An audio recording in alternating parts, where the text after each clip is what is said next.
sobre paternidade e maternidade. Então, mais uma vez Vocês quero pedir perguntaram tanto aqui... isso pra gente, agora tá aí. É o dia da resposta, né? Agora quero pedir para que você faça sua doação à Casa da Vida. Essa casa que tem sido um manancial em meio ao deserto, que tem sido um socorro e um abraço de Deus para familiares de pessoas hospitalizadas. Só quem teve um ente hospitalizado sabe o quanto é duro esse momento. Eu até compartilhei quando estive lá, né, que uma das semanas mais difíceis da minha vida foi quando minha mãe teve dengue hemorrágica e teve um diagnóstico super difícil, que não sabíamos se ela ia sobreviver. Gente, a gente entra em desespero. Então, como é importante você estar num lugar e mesmo sem dinheiro, você ser acolhido, ter onde dormir, onde comer, ter uma palavra de esperança. Só que essa casa só pode funcionar se nós pudermos ajudar. Então, por favor, coloque aí o celular, leia aí o QR Code, faça sua doação à Casa da Vida em Vitória da Conquista, Bahia. Eles têm sido luz naquele lugar, eles têm sido socorro de Deus. E aproveito também para mandar um super beijo para a transportadora, a favorita. É isso. Bom, esse próximo bloco nós não vamos fazer ao vivo. Por quê? É algo muito íntimo pra gente, é algo que a gente pensou bem se era o momento certo de falar agora e a gente decidiu abrir o coração. A gente percebe que nas comunidades onde a gente vai, é um assunto que também recai sobre outros casais, é uma dor que outras pessoas sentem. Eu tive conversando com alguns outros casais ao longo dessa caminhada e quando eu comentei, por exemplo, da possibilidade de nós falarmos abertamente sobre isso, muitos pediram quase que, por favor, fale isso, porque a gente sofre muita pressão da sociedade, da família, da nossa igreja, e a gente queria, então, a gente optou por falar em casa, ou por falar desse assunto em casa, primeiro porque era um assunto muito íntimo, porque a gente queria que vocês se sentissem mais próximos da gente para poder ouvir sobre o nosso coração. Isso, a gente nos sentiu mais vontade, mais à vontade fazendo isso, sabendo que a gente estava gravando, que não era totalmente ao vivo, e a gente preferiu fazer dessa forma, então a gente quer agora escancarar o nosso coração para vocês. Vamos lá. Oi, gente. Estamos aqui em casa hoje. A gente decidiu convidar vocês para virem aqui para casa também. Vocês que estão fazendo parte dessa live, que estão conosco, ouvindo um pouco das nossas histórias. E a gente decidiu abrir aqui as portas de casa para receber vocês, para falarmos de algo que é muito íntimo. A gente, uma pergunta muito recorrente, né? Muito. Então vamos lá, vamos falar sobre esse assunto. A gente está ensaiando para falar disso tem uns 3 anos, né, meu bem? Pois é. Talvez a gente estivesse esperando o melhor momento e nos parece que é agora. Como é que... Pois é, a pergunta que não se cala há anos, né? Por que não temos filhos? Bom, eu começo falando? Pode ser. Nós somos, vocês já sabem o tempo que a gente é casado, enfim. Na verdade, a gente sonha em ter um filho já mais ou menos 11, 12 anos. E desde a época de namoro, né? Filho sempre foi uma coisa muito natural nas nossas conversas, era algo muito presente na nossa conversa. E pelo fato de ter casado bem jovem, eu sempre falava pro Baruch que eu queria esperar um tempo, me estabelecer profissionalmente para então... poder engravidar. Vocês sabem que eu casei com 22 anos, enfim. E aí com mais ou menos 4 anos de casados, a gente, né, vamos. E aí quando foi o vamos, não veio, e não veio no ano seguinte, não veio no ano seguinte. E é muito comum dizerem que leva-se até 2 anos, né, para se engravidar. E não engravidando, a partir de 2 anos, tem alguma coisa errada com o casal. E aí foi quando começamos essa busca, essa pesquisa, fazendo vários exames. E desde então nós percorremos vários médicos, fizemos todos os tipos de exames possíveis. E Dos mais malucos. Dos mais malucos e tratamentos também, né? Exames e tratamentos malucos. Exames e tratamentos, tudo que vocês imaginam. Além de ter relação sexual, né, gente? A gente fazia porque até isso perguntam, né? Mas vocês fazem? Gente, pelo amor de Deus, né? Tem alguns comentários mas depois eu vou falar sobre isso também. Foi muito difícil quando a gente começou a pesquisar, porque até então, não engravidamos, mas vamos engravidar. A gente não viu que a gente não podia. Só que o tempo foi passando e nada de acontecer. E todo o tratamento que a gente fazia, todos os médicos que a gente procurava, a gente nunca escutou assim: vocês não vão conseguir, vocês têm problema tal, a sentença de vocês é essa, vocês não vão ser pais. A gente nunca escutou isso, pelo contrário, né? Vocês têm todas as chances. Sempre tinha muita esperança, né? Desde os tratamentos, a resposta que a gente tinha aos estímulos, aos tratamentos, enfim. Ao mesmo tempo que no início isso era muito bom, né? Saber que a gente não tinha um diagnóstico fechado, não tínhamos um impeditivo. Ao mesmo tempo, isso com o tempo foi se tornando muito cansativo. Chegou recentemente, em alguns momentos, quando a gente fazia algum exame, a gente até torcia, sabe? Se descobrirem que a gente tem alguma coisa assim, a gente pode tratar. Mas, enfim, para encurtar a respeito do diagnóstico, até hoje nós não temos um diagnóstico fechado. E não se preocupe desde já em nos indicar médicos, porque nós somos e fomos assistidos por diversos médicos extremamente competentes em São Paulo. E acima de tudo, a gente acredita plenamente que Deus está no controle das nossas vidas e a medicina que está ao nosso alcance também serve para isso, né? Para que a gente possa fazer a nossa parte. E Deus quantas vezes usa a medicina? Porque até o tratamento, né, meu bem? A gente sabe que muitas pessoas têm preconceito com isso, mas quando a gente está doente, a gente não toma um remédio. Se a gente tem um câncer, a gente não faz quimioterapia ou faz algum tratamento. A mesma coisa. Então, a gente nunca teve preconceito algum com qualquer tipo de tratamento, inclusive nessa área. E fizemos várias vezes, enfim, mas acabou não dando certo. Quando ela diz não se preocupe em indicar, é porque a gente já teve muito disso, né? Muita indicação. Gente que quer ajudar, na verdade, mas que acaba invadindo, né? Assim, pessoas que não conhecem muito, a gente acaba invadindo. A gente sabe que no fundo tem uma boa motivação, mas isso se encontra o nosso coração num momento mais frágil, mais nos machuca do que qualquer coisa. Porque são 11, 12 anos, né, de espera e de tentativa. Então, em 11, 12 anos, vocês imaginam tudo que a gente fez, tudo que a gente buscou, tudo que a gente ouviu, coisas que a gente queria, coisas que a gente não queria. Então, chega uma hora que a gente cansa, né? O que a gente ouviu? Eu fiz até uma listinha porque eu falei, eu não posso esquecer, né? E a gente quer compartilhar isso, eu acho legal a gente compartilhar isso, a gente decidiu fazer isso agora porque a gente acredita que tem muitos casais em situação semelhante. Né? Hoje até o dia foi bem difícil, né? Eu chorei em alguns momentos porque eu particularmente relutei muito em abrir essa parte. A gente, como pessoas públicas, a gente já tem a vida muito exposta e a gente leva isso numa boa, expondo muitas coisas no dia a dia, no Instagram, nas redes sociais, faz um pouco parte da gente. E esse é um assunto, eu acho que de tudo que a gente passou, o assunto mais delicado e mais íntimo. Então hoje mesmo, por várias vezes eu falei pro Baruch, puxa, que difícil abrir isso, né? Hoje assim, tão escancaradamente, mas acredito que chegou a hora. O que nos leva, na verdade, a abrir isso é mais pensando nos casais que sofrem aquilo que a gente sofre. Então, quando eu falo do nosso sofrimento, são dois tipos de sofrimento. Ter que lidar com a não paternidade e não maternidade, que isso não é fácil de digerir, porque é um sonho, é um desejo, é uma busca, mas tão difícil quanto é a invasão que as pessoas cometem com a gente, na maioria das vezes, acredito eu, com boas intenções, mas também grande parte com muita curiosidade. As pessoas entram, né, invadem com perguntas. Eu lembro que, por exemplo, antes da gente completar 10 anos de casados, quando a gente ia nas igrejas e você falava, eu tenho 9 anos de casados. Aí terminava quando as pessoas perguntavam, vocês têm filhos? Aí depois que a gente fez 10 anos de casados, a pergunta era, quantos filhos vocês têm? E aí era uma coisa assim, quantos filhos, vocês têm filhos? Não. Quantos anos você tem? 32, na época, 32. Nossa, quanto tempo de casado? Gente, parecia uma sequência que se repetia. A pessoa acabou de te conhecer.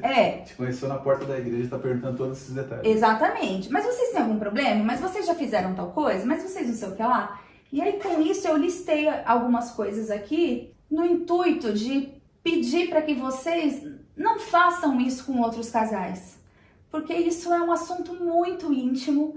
Nem sempre é algo que a gente sente vontade de falar, e a verdade é que isso não diz respeito a mais ninguém além do casal, sabe? É uma coisa muito do casal. E outra, no nosso caso, é um sonho nosso ter filhos, e o fato da gente não ter tido até hoje é simplesmente porque Deus não deu.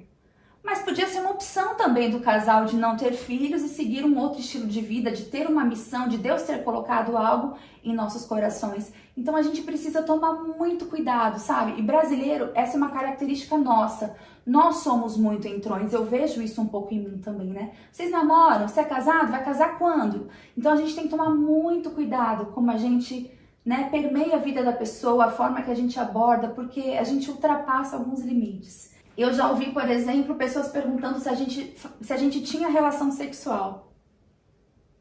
Muito comum perguntarem quanto tempo de casado e quantos filhos. Já disseram que eu estava ficando velha, inclusive nas redes sociais. Você tá ficando velha. Daqui a pouco teu filho vai te chamar, quando você tiver filho, vai te chamar de avó e não vai te chamar de mãe. Já também me ofenderam em alguns posts quando a gente posta foto com outras crianças, né? Pare de pegar carona nos filhos dos outros e tenha os seus próprios filhos. Difícil isso. Já me ensinaram também posição sexual na porta da igreja. Pessoas que eu nunca vi na minha vida. E não eram pessoas jovens, não. Pensa numa senhorinha do coque te ensinando sobre uma posição sexual para que você tenha e que Deus te dê um filho na hora H. Nessas horas eu vejo que é muito importante, sim, a gente sempre ser educado, mas eu acho que a gente tem que aprender também, em alguns momentos, acho que é o que a gente está aprendendo agora, né? A começar a falar, não, vamos parar por aqui, eu não quero falar sobre isso, colocar alguns limites. Mas já aconteceu de gente que eu, particularmente, tentei colocar limites numa feira musical uma vez, tipo, uma pessoa dizendo, estar falando em nome de Deus, eu tentando fazer parar, e ela insistia naquele assunto, e é completamente constrangedor. Mas a gente aprendeu a tentar, pelo menos, impor alguns limites. Já me ofereceram útero, inclusive na frente de várias pessoas, em alto e bom som. Já me perguntaram em pleno culto da virada, no primeiro minuto do ano, se eu tinha problema nas trompas. Gente, vira o ano. E é sério, eu já me consumi muito com esse assunto, mas de uns 3 anos pra cá, eu voltei a respirar. Voltei a sonhar e vou falar um pouco para vocês também sobre isso. Em vários momentos eu estou pensando em qualquer coisa, menos no fato de que eu não tenho filho. E eu lembro que nesse culto em especial, começando o ano, eu tinha orado, feito tantos planos. Eu não tinha falado nada para Deus sobre ter um filho. E aí no primeiro minuto do ano, a pessoa que nunca conversou 10 minutos com você vem perguntar se você tem problema nas trompas. E às vezes você fala assim, não, minhas trompas estão ok, eu já fiz o exame. Não, mas você já fez tal exame? Não, eu já fiz o exame. Não, porque minha sobrinha... E as pessoas insistem. É muito constrangedor. Ai. Mas você já fez fertilização? Já fiz. Mas quantas vezes? Em qual médico você foi? Olha, eu acho que vocês têm algum pecado oculto, porque não é possível. Olha, o diabo sabe a bênção que o filho de vocês vai ser. Então ele não deixa nascer. Como se Deus quisesse dar e o diabo pudesse impedir. Já me falaram que a gente precisava ir para Israel e ter relações sexuais lá. Já me passaram muitas receitas caseiras, já me prescreveram muitas vitaminas. Uma das coisas mais difíceis que fizeram, incontáveis vezes ao longo desses anos, foram profecias de todos os tipos, falando em nome de Deus, algo que Deus não pediu para ser dito. Já me deram datas, já me deram nomes, já falaram que eu sonharia. Agora, chega a ser desumano um casal estar passando por isso, querer muito engravidar e alguém chegar usando o nome de Deus e dizer, você vai dar à luz daqui tantos meses e vai ser assim. Aí pensa que daqui 2 meses a sua menstruação atrasa 2, 3 dias. O que é que você sente? Gente, pelo amor de Deus, por mais que vocês desejem isso para algum casal, não fale, especialmente não use o nome de Deus. E se for da vontade de Deus, Deus vai revelar ao casal e Deus vai dar ao casal. Então a gente precisa ter muito mais empatia, mais sensibilidade, mais semancol, para a gente não invadir essa linha, para a gente não invadir esse espaço. Porque às vezes a gente acha que a gente está fazendo algo bom, mas quantos cultos eu vim embora chorando? Sabe, quantas noites eu tive dificuldade para dormir? Muito difícil, é muito difícil. Então tem coisas que a gente precisa tomar muito cuidado. E com o tempo, o fato de não ter filho parece que está sendo mais fácil de digerir do que ter que lidar constantemente com esse tipo de abordagem. E não é só a gente, nós somos pessoas públicas, isso então fica mais acentuado. É nas redes sociais. Se o Baruch faz alguma declaração, qualquer foto que a gente poste, né? Qualquer foto, qualquer aniversário de casamento, não tá faltando um filho, não tá não sei o que lá. Gente, pelo amor de Deus, a gente não quer que vocês façam isso com a gente, mas a gente pede que vocês não façam isso também com mais nenhum outro casal, com nenhum parente, por qualquer laço que você tenha de sangue, de amizade, de intimidade. Isso é cruel. Uma outra abordagem que é muito comum: vocês têm filhos? Não. Por que vocês não adotam? Eu conheço um casal que não tinha filhos, adotou e engravidou. E eu conheço também muitos casais que não tiveram filhos, não tiveram filhos naturais, adotaram e também não engravidaram. Então esse argumento adota porque você vai engravidar, primeiro que não é real. E segundo, será que o casal tem esse desejo? Então, aproveitando porque eu sei que muitos poderiam sugerir isso, a gente falava muito no início de casado que a gente gostaria de ter, era o meu sonho, né? Era o nosso sonho de ter 3 filhos. Eu só tenho um irmão, eu acho uma família muito pequena. O Baruch é o caçula de 7 irmãos, já é uma família muito grande, né? E a gente falava de ter 2 filhos naturais e adotar o terceiro. Adotar é uma coisa que a gente nunca excluiu, mas de 3 anos pra cá, quando alguns tratamentos, né, os mais tops que a gente aguardava fazer, a gente fez, deram errado, nós nos encontramos extremamente desgastados. Foi quando eu falei pro Baruch: vamos tirar um ano para orar a respeito da adoção e vamos ver como que Deus move o nosso coração. Porque o meu coração se fechou demais para esse assunto. E por que o nosso coração se fechou nesse assunto? Não é pela adoção em si, mas é porque no Brasil, em qualquer outro lugar, o processo é muito demorado. Então pensa que a gente está desgastado com esse assunto por cerca de 11, 12 anos. Então a gente não tem saúde emocional para levar 6 meses, 1 ano para entrar numa fila de espera e depois mais 5, 6 anos para adotar um bebê, que é o que a gente gostaria de ter. Nesse sentido, a gente hoje aprendeu a dizer não e a cuidar da gente também, porque senão daqui a pouco não resta mais nada. Então a gente juntou os cacos do que tinha, nos levantamos e estamos seguindo a vida. Então, por favor, não nos sugiram algo também que vocês não sabem. É muito engraçado que as pessoas têm muitas fórmulas prontas para o outro, mas a gente não tem fórmulas prontas para resolver o nosso próprio problema. Então, tome cuidado com isso. Não existe solução fácil para um problema ou para uma questão complexa, né? Não existe. E a adoção, a gente precisa também encarar que a adoção não é algo do tipo: eu sinto falta disso, então eu vou ali comprar uma coisa. Não é uma barganha de algo que você vem substituir. Até a adoção, no nosso entendimento, também tem que ser gerada no coração. Pode não ser gerada no ventre, mas ela precisa ser gerada no coração. Então tem que surgir uma gravidez, nem que seja emocional, alguma coisa desse tipo, para que faça sentido a adoção. E não pode ser por nós, tem que ser pela criança, né? Também pela criança, sem dúvida nenhuma. Porque senão vira uma coisa de mercadoria. Tô sentindo um vazio dentro de mim, eu vou ali preencher com uma criança. Não é assim, porque a gente não quer estragar a vida de uma criança nesse sentido também. A gente precisa levar muito mais a sério essa questão de adoção. Nós conhecemos muita gente que adotou e que tem uma vida muito feliz, está tudo certo, é uma coisa muito legal a se fazer, mas tem que ser gerado no coração de qualquer forma. Uma coisa muito comum também, quando a gente compartilha algo, as pessoas têm muita dificuldade em entender que a gente está bem. Se Deus não nos der filho, amém. Não, mas Deus vai dar. Como você sabe que Deus vai dar? Deus prometeu filho para todas as mulheres? Deus não prometeu. Na Bíblia, o que Deus prometeu é estar conosco todos os dias das nossas vidas. Então, é muito comum as pessoas falarem: é falta de fé, é falta de oração.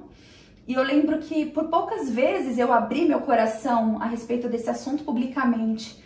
E uma vez que eu me abri assim com tanta coragem, né, desprendimento para falar para tantas mulheres, na sequência o que eu ouvi é que tinha que ter fé, porque a fé faz isso, a fé faz aquilo.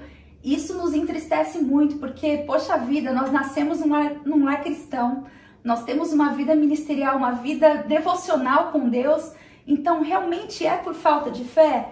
E ainda assim, se fosse por falta de fé, Deus só age de acordo com a nossa fé?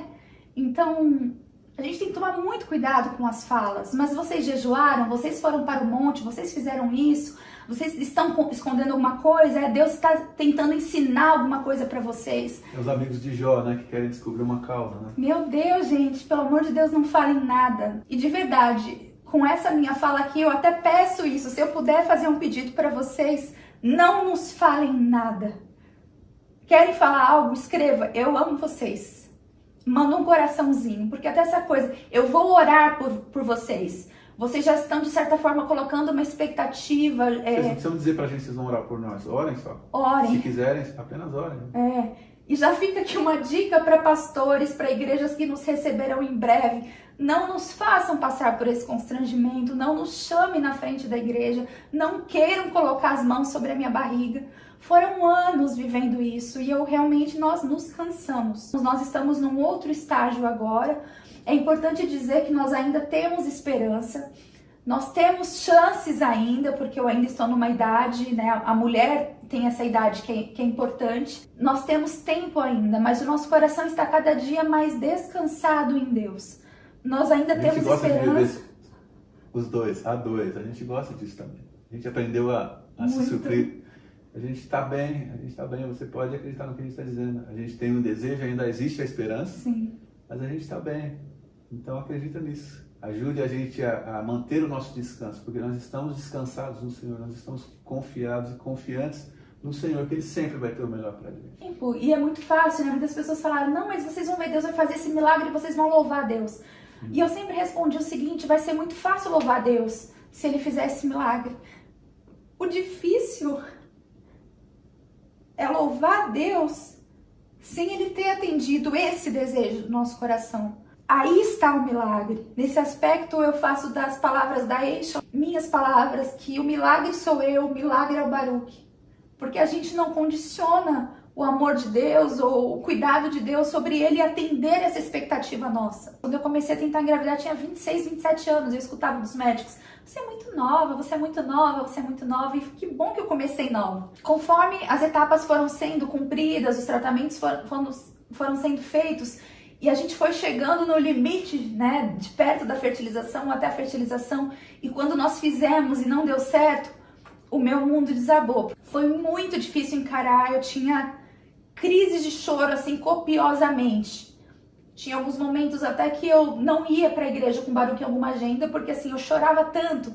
Lembra que a gente ia pro parque, eu tinha crise de choro, dormindo. Porque foi muito duro passar por tudo isso. Nesse processo de beirando a depressão, ou eu posso até dizer que eu tive uma depressão, não sei ao certo, eu louvo a Deus pela vida do Baruch, porque eu sei que doeu muito nele, doeu muito no Baruch, me ver passar da forma que eu passei. Ele sofreu tanto quanto, mas eu acho que o Baruch conseguiu reagir de uma outra forma, ou ele não pôde cair tão fundo como eu caí, porque alguém precisava ser o forte da relação. E eu lembro que por várias vezes ele saía para trabalhar, ele voltava, eu estava com o mesmo pijama. Eu não me entreguei totalmente à dor, mas assim, dia após dia os meus sonhos foram morrendo e todos os sonhos se resumiam a um: ser mãe, gerar um filho. E eu caí naquele grande erro de esperar esperando. A gente não pode esperar esperando. A gente precisa esperar vivendo. Isso durou cerca de 2 anos, 3 anos, e eu tive várias crises de todas as esferas que vocês possam imaginar. As mulheres que sofrem o mesmo que eu vão entender que a baixa autoestima, a gente se acha inferior em tudo, porque a gente não é mulher, porque a gente vê as outras mães falando que só sabe o que é amor quem é mãe, porque é um amor não sei das quantas.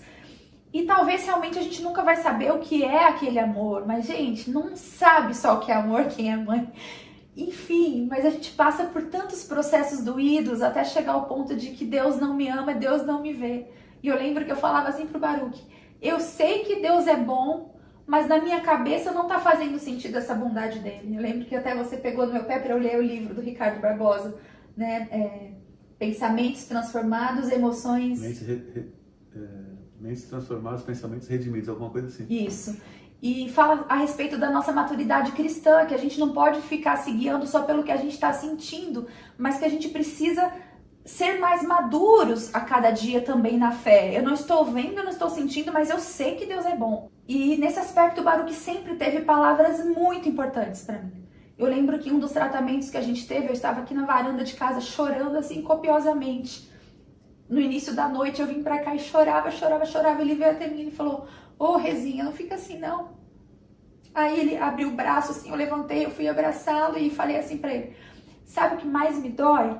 é saber que talvez a gente nunca vai saber o que é gerar um filho, que a gente nunca vai ser pai e mãe, sabe? Eu nunca. E aí o Baruque, abraçado comigo, assim, bem apertado, ele falou assim: Rê, mas tem tanta gente que nunca vai saber tanta coisa. E essas palavras do Baruque, em alguns momentos, sabe, são duras, mas ficam reverberando, assim, na minha cabeça. Eu nem sei se eu já te falei isso, mas por tantos dias. E realmente, muita gente nunca vai saber o que é andar. Tem gente que nunca vai saber o que é enxergar. Tem gente que nunca vai saber o que é ouvir. E tem gente que nunca vai saber o que é ter um filho. E a gente precisa aprender a lidar com isso. Porque o que a gente vai fazer? A gente vai entregar os pontos? A gente vai desistir da vida? A gente vai decidir esperar esperando? Não cometa o mesmo erro que eu cometi. Eu lembro que uma vez também no carro, a gente indo para o trabalho e eu chorando, eu falei, eu só queria saber por que eu. Por que eu fui escolhida para não ter filho? Por que eu? Baruque virou para mim e falou, por que não você? E aquele por que não doeu também, né? Por que não eu? Porque eu seria melhor em alguém para não passar por isso e a outra pessoa merece passar por isso. E a verdade, gente, que com o tempo eu achei que inclusive gerar um filho era uma questão de merecimento. E se fosse uma questão de merecimento, concordam que as mulheres que engravidam e abortam propositalmente as suas crianças, né? Eu já vi vídeo de mãe martelando a barriga com o bebê dentro da própria barriga, cometendo esse tipo de gesto. Então, assim, não é por merecimento. E uma coisa que eu decidi acreditar ao longo desses anos e que quando eu penso dessa forma, eu sou muito consolada, é que Deus está no controle da minha vida e que nada na minha vida passa despercebido. Quando eu penso que pode ter alguma coisa que os médicos não descobriram, que eu posso simplesmente ser um número de estatística, meu coração se aflige demais. E quando eu penso que, de fato, e eu procuro alimentar minha alma dia após dia, que Deus está no controle, que Deus sabe, que eu estou sendo vista, que minha oração está sendo ouvida, e que ainda assim Deus tem a última palavra a respeito desse assunto também, eu sou muito confortável. Uma coisa que eu aprendi ao longo dos últimos anos é que Jesus é o nosso intercessor. E o que o intercessor faz? Ele pede constantemente por você para Deus. E o que eu tenho tentado fazer nesses últimos anos também, quando eu oro a respeito desse assunto, e eu confesso aqui que já não é um assunto que toma parte diária das minhas orações, às vezes eu fico meses sem orar a respeito desse assunto e vivendo outras coisas, é que quando eu me pego orando por isso, eu falo assim, Senhor, esse desejo aqui continua, e talvez ele nunca seja removido, e o tempo vai passar, mas eu quero me unir agora a Jesus, o que ele está orando por mim? E eu confesso que em alguns momentos vem um constrangimento sobre a minha vida, e eu não quero parecer petulante ou arrogante dizendo isso, mas é como se Jesus orasse pedindo algo muito maior do que um filho para mim. Isso não é pouco, gente, pelo amor de Deus, não é isso que eu tô falando, mas é como se Deus tivesse algo para fazer através de nós e em nós, que fosse algo diferente daquilo que eu esteja orando. E aí eu sempre me submeto. Senhor, ouve o que Jesus está pedindo por mim, não o que eu estou pedindo. E isso é maravilhoso. E ao longo dessa caminhada também, uma coisa que a gente ouvia com muita recorrência, que eu esqueci de falar, é: ah, vocês pensam muito nisso, a hora que vocês desencanarem, vocês vão engravidar. E é algo que não se aplica pra gente a nenhum dos casais. Porque primeiro, mesmo que se o casal só pensasse nisso, quando você tem uma fala dessa, você está jogando toda a culpa sobre o casal. Quer dizer, você não engravida por sua culpa. Então a gente é muito obstinado a sempre culpar o casal, a culpar o casal.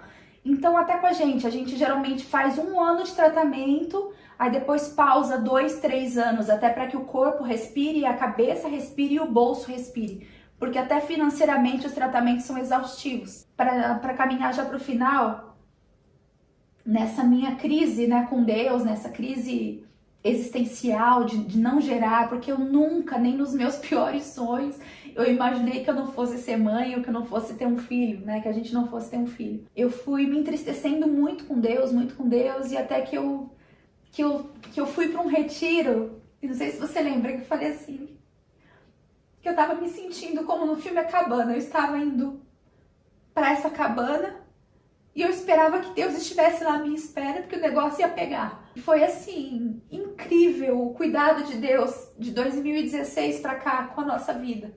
E eu lembro que nesse retiro, quando eu fui, eu cheguei lá e estava realmente muito triste. E eu lembro que um dos desafios era para que a gente se descrevesse como um salmo. E os salmos tem vários que a gente se retrata como um bicho, como a corça, enfim, como um animal cansado. E eu lembro que eu me descrevi como um pássaro com as asas quebradas. E um pássaro com as asas quebradas, ele não voa. E eu acho que a vida inteira eu voei e corri muito. E quando veio essa dor, quando veio esse período de 2, 3 anos de depressão, que foi uma dor muito intensa, era assim que eu me sentia, como um pássaro. E assim eu fiquei nesse retiro do silêncio por 5, 6 dias. E a cada dia Deus foi falando, Deus foi falando e Deus foi tratando. E eu lembro que o último insight que eu tive, de uma forma bem clara de Deus falando comigo, é que o amor dele consistia não em me dar tudo aquilo que eu pedi ou suprir as minhas expectativas humanas, mas o amor dele consistia em estar comigo em todos os momentos. E que todas as vezes que eu chorei, ele chorou comigo. Todas as vezes que doeu em mim, doeu nele. E aquilo foi para mim assim algo transformador e algo que eu ouvi e que desde então minha vida teve um outro significado. Quero falar diretamente para você agora, por mais que doa e talvez você seja um casal que perdeu o filho, perdeu num acidente, perdeu para o Covid, perdeu, enfim, por alguma enfermidade e hoje vocês não têm nenhum filho, ou talvez vocês tenham filhos, mas perdeu aquele e nenhum substituiu o outro. Ou talvez a sua dor é como a nossa, vocês há anos sonham, tentam, ou talvez nem tentaram algum tratamento por não ter recursos financeiros mesmo. O maior segredo e maior tesouro que eu descobri foi que há um lugar secreto no coração de Deus, que quando a gente adentra, a dor não nos alcança. E isso realmente é transformador. É incrível, porque quando eu adentrei esse lugar, isso demorou. Foram anos de choro, foram anos de lágrimas. Quando eu adentrei esse lugar, eu descobri que eu sou um mulherão, gente. Que eu sou uma mulher plena, que eu sou uma mulher completa, que eu sou uma mulher muito amada e que eu não preciso ter um filho. Eu tenho o desejo de ter um filho, mas eu não tenho a necessidade de ter um filho. A minha alma necessita do Senhor. A Rebeca só pode ser feliz no Senhor. O Baruque só pode ser feliz no Senhor. E quando eu descobri isso, talvez isso seja muito bobo o que eu estou te falando, mas eu levei anos para descobrir, para entender, e o Baruque me falava isso com mais facilidade. É que só o Senhor pode preencher o vazio da nossa alma. Quando essa ficha caiu, eu consegui fazer uma oração que por anos eu não tive coragem, eu não conseguia fazer. Que foi de agradecer a Deus por Ele não ter nos dado um filho. E eu consigo até hoje agradecer a Deus, porque eu confesso que eu não teria ido tão fundo espiritualmente.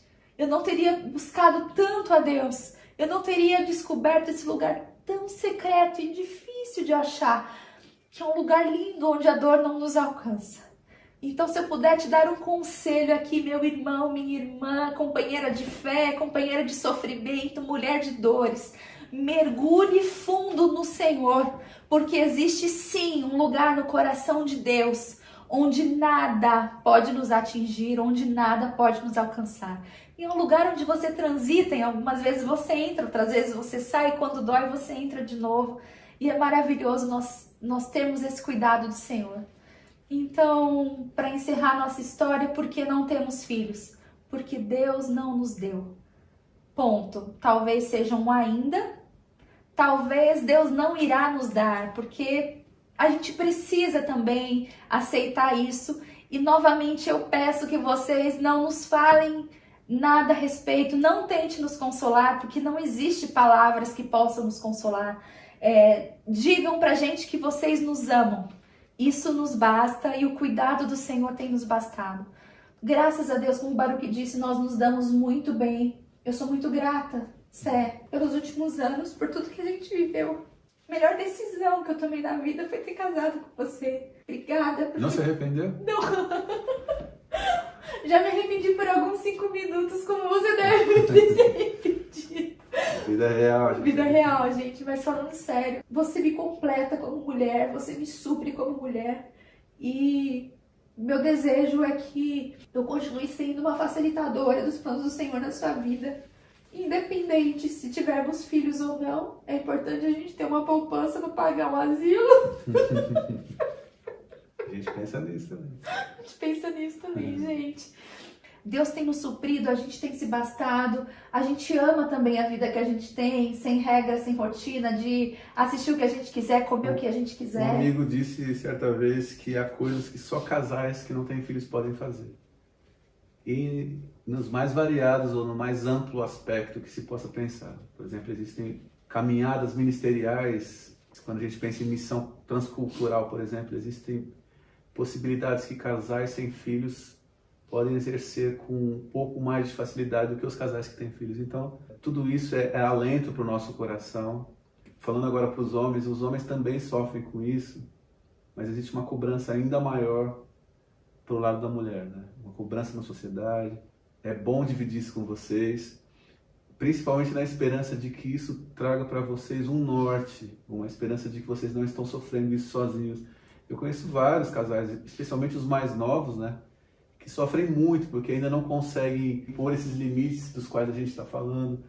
Casais que sofrem esse tipo de abuso espiritual, de pessoas que chegam falando em nome de Deus, e eu quero reiterar o que a Rebeca disse: não faça isso, porque não existe nada tão cruel do que você prometer algo a alguém e dizer que foi Deus que assinou esse cheque, quando na verdade era uma vontade sua. Não diga nada, faça o que a Rebeca falou, simplesmente ame. Se você é ou quer parecer muito fervoroso e é aqueles que gostam de orar, você pode orar e isso realmente abençoa a gente, mas você não precisa dizer: eu vou orar por isso, porque para não criar as expectativas que por tantas vezes nos doem tanto. No final, o que me vem à mente é um trecho da oração de Ana, né, a esposa de Eucana, quando ela diz algo a respeito do Senhor. O que ela diz a respeito do Senhor é que Ele e apenas Ele, a Rebeca já falou isso, mas eu queria só reiterar, Ele e apenas Ele tem o poder de tirar e de dar a vida. Então descanse o teu coração que não é você com as suas palavras que vai mudar o que Deus está fazendo em nós ou em outros casais. Vocês, casais novos de idade e novos de caminhada matrimonial, aprendam a descansar no Senhor. Aprofunde-se no teu relacionamento com o seu esposo, com a sua esposa, porque se um dia vier um filho, ele vai mergulhar num universo de amor que já existe. Ele não vai chegar num lar quebrado para ajudar a reconstruir. Filho não é cola que fica colando jarros quebrados. E aproveite, faça coisas que casais não podem, gente. Tantos casais querem assistir filme, série, não pode, porque a criança tá lá, sair à noite, viajar, enfim. Então a gente não quer tirar a sua esperança. Deus não faz igual para todo mundo. Deus tem um fim para cada casal. E é isso. Creia, ore, né, e faça tudo o que estiver ao seu alcance. Não tenha preconceito com tratamento, vá ao médico, faça tudo o que você puder, né, e até para estar tranquilo. Eu fiz tudo que eu podia, então é muito gostoso ter essa sensação. Eu fiz tudo que eu podia, Deus não deu, amém, louvado seja o Senhor. Bora viver, bora trabalhar, bora produzir, bora sonhar, bora fazer missão. E é isso, gente, bora louvar a Deus, né? Bora cantar. Bora cantar. Vamos lá.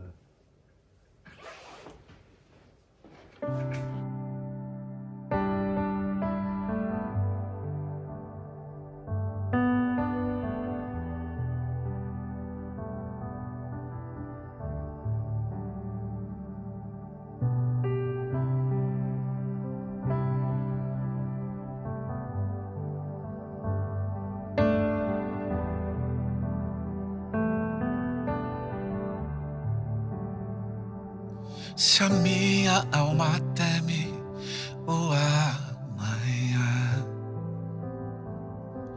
e o coração não vê teu cuidado, se eu não consigo ouvir a tua voz, ainda assim confiarei.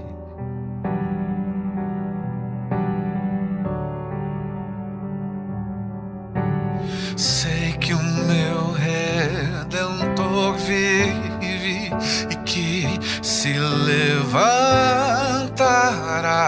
sobre a terra. Sua bondade transbordará meus desertos.